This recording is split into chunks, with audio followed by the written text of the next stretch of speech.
Hello, this is Simon Klein from TradeSmart at 9 a.m. Eastern Time on the 4th of June 2017. Welcome to this week's episode of Where is the Dollar Going Next? And what you see before you is the dollar index on the daily chart wound back to the end of last week. We said last week, based on this time frame, that we're most likely setting up for sideways action.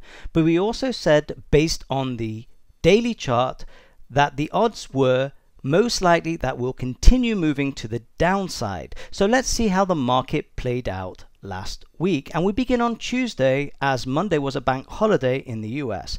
So on Tuesday, the market opened up into the supply zone and then immediately closed back into this base, making the probabilities most likely for a continuation of the move to the downside and below the base. So let's see how the market actually played out the rest of the week. So on Wednesday, the market continued moving to the downside, to the bottom of the base. And on Thursday, the market bounced from the bottom of the base. And on Friday, the market actually continued lower, moved below the bottom of the base, and actually closed below the bottom of the base.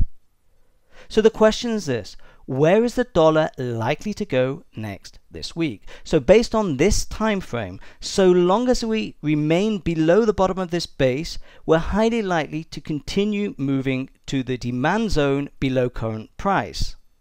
So let's take a look at the higher time frames. So on the weekly chart, it looks likely that we're going to continue moving to the downside. But we also may get supported by this zone over here because it's still demand as we moved up from here. But based on the monthly chart, as we've said in previous weeks, we're most likely to continue moving to the downside. So these are the odds of where the dollar is likely to go next this week. What I'd like to do now is let you know of a free webinar happening this week on Tuesday the 6th of June at 1 p.m. Eastern Time. I'll be doing a webinar with Norman Hallett, Discipline and Strategy for the Master Trader. I'll leave a link below this video, and I urge you to sign up for this webinar. Even if you've been to part of the webinar before, it won't be exactly the same again.